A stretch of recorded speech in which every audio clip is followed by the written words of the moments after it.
Buenas noches, mi nombre es Andrés Felipe Noriega, soy estudiante de Ingeniería Física y Ciencias Avanzadas. Andrés Felipe, buenas noches. Gracias por aceptar esta invitación. Y bueno, vamos a hablar un poco sobre todo lo que tiene que ver con cambio climático. Andrés Felipe, cuéntenos qué es y cuáles son las causas del efecto invernadero en el planeta. Bueno, cuando hablamos de efecto invernadero, básicamente nos referimos a un fenómeno de causa natural, el cual se basa en la presencia de gases invernaderos, como su palabra lo dice, los cuales se encargan de regular la radiación proveniente de la misma Tierra. Entonces, ¿a qué me refiero con esto? Cuando la energía del Sol ingresa en el planeta, este la absorbe de tal modo que vuelve a expulsarla, pero la presencia de estos gases hace que se mantenga de la superficie para adentro, creando pues lo que viene siendo la temperatura estable para que todo se mantenga en orden. O sea, podríamos decir que este efecto de cierto modo es benéfico, ya que sin él muchas de las causas o, sí, por así decirlo, consecuencias de ella no serían posibles de no ser por esto. Sin dejar de mencionar que este efecto pues de cierto modo tiende a ser también contradictorio cuando se sale de control. Entonces, ¿qué pasa? Como decía, al ser una radiación proveniente del suelo, si hay un exceso de energía o si no están los recursos estables, puede empezar a causar ya consecuencias un poco más notables en la supervivencia de la especie, en el planeta y demás. Bueno, es interesante todo lo que nos comenta de cómo surge el efecto invernadero, pero cuéntenos un poco qué consecuencias trae el efecto invernadero en el planeta. Bueno, si lo analizamos y lo hablamos desde una perspectiva más directa de lo real y de lo actual, este efecto se ve presente y más notorio en los cambios bruscos de temperatura, en la disminución masiva de ciertas especies, de la complejidad con la que actualmente se está viendo para el desarrollo de cierto, ¿cómo decirlo?, el nivel de cultivo, la producción de alimentos, todo ese tipo de cosas se ha visto que actualmente se ve como más complejo, se vuelve más complicado de realizar debido a pues este tipo de consecuencias de estos efectos. Entonces, sin dar muchas vueltas, y como lo decía antes, al haber tantos aumentos tan repentinos y tan bruscos de temperatura, esto hace que cierta especie no prospere, que ciertos ríos no fluyan de cierta forma, o sea, que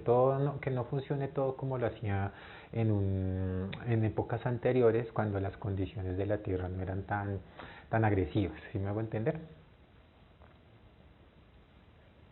Bueno, entonces, ¿cree que la tecnología ha sido la responsable de los acontecimientos del cambio climático en el mundo? Sí y no, porque esto es un tema delicado y complicado en el sentido en el que si lo analizamos desde ese punto de vista, sí es responsable debido a que pues se sabe que para el avance de la especie y el desarrollo humano se necesitan ciertas intervenciones en la mejora y la calidad de vida. Como para decirlo, es el punto de desarrollo máximo.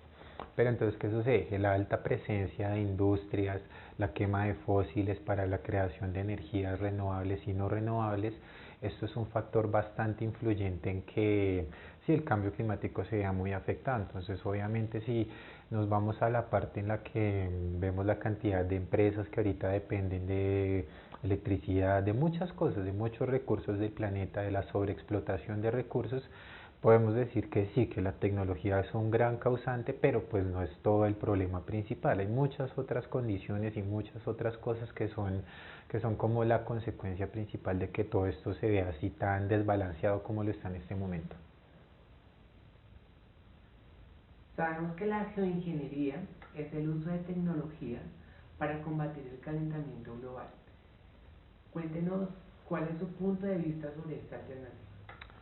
Bueno, digamos ya, esto sería un poco no contradictorio, pero sí dando énfasis en los pros, que ahorita se hablaba un poco de los contras respecto a la tecnología. Pienso que la geoingeniería, como muchas otras ciencias, es una llave y una puerta para el desarrollo de la humanidad. Entonces, ¿a qué me refiero con esto?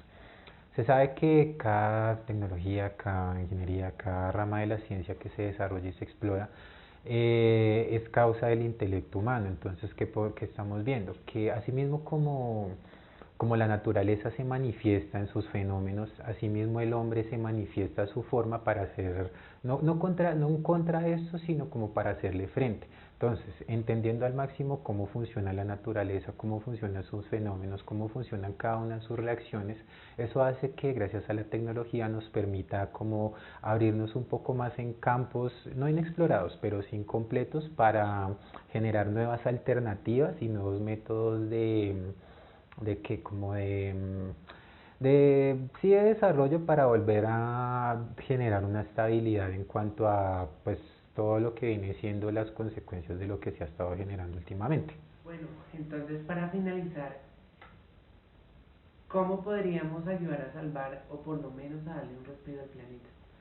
Ok, para eso hay muchas cosas, ¿no? Principalmente hay que generalizarlo en una sola práctica, en un solo concepto, sino lo más importante, yo lo que creo que es lo primordial, es primero despertar conciencia ecológica en cuanto a realmente lo importante que es no solo reciclar, sino preservar especies, cuidar ciertos excesos, el consumo de muchas cosas que se sabe que en estos momentos son lo que nos tiene así como tan reducidos en cuanto a condiciones.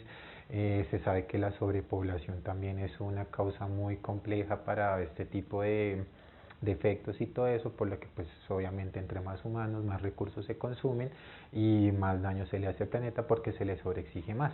Entonces, ¿qué se puede hacer como esto? O sea, lo que les decía, principalmente es muy complejo como que vivir en una sociedad con poco nivel y conciencia ecológica, porque pues si no se le da la suficiente importancia, no se va a tomar el tema con la seriedad adecuada. Entonces no van a ver lo real de, digamos, empezar a no contaminar ciertos espacios, la fluidez de las aguas, el consumo de ciertos alimentos, muchas cosas así que dependen, pero pues lo que les digo desde mi punto de vista principalmente es generar una oleada de información necesaria, lo suficientemente contundente para que este tema se vuelva algo ya serio, algo realmente personal, que se sepa que de ahí es que básicamente depende la supervivencia de la especie.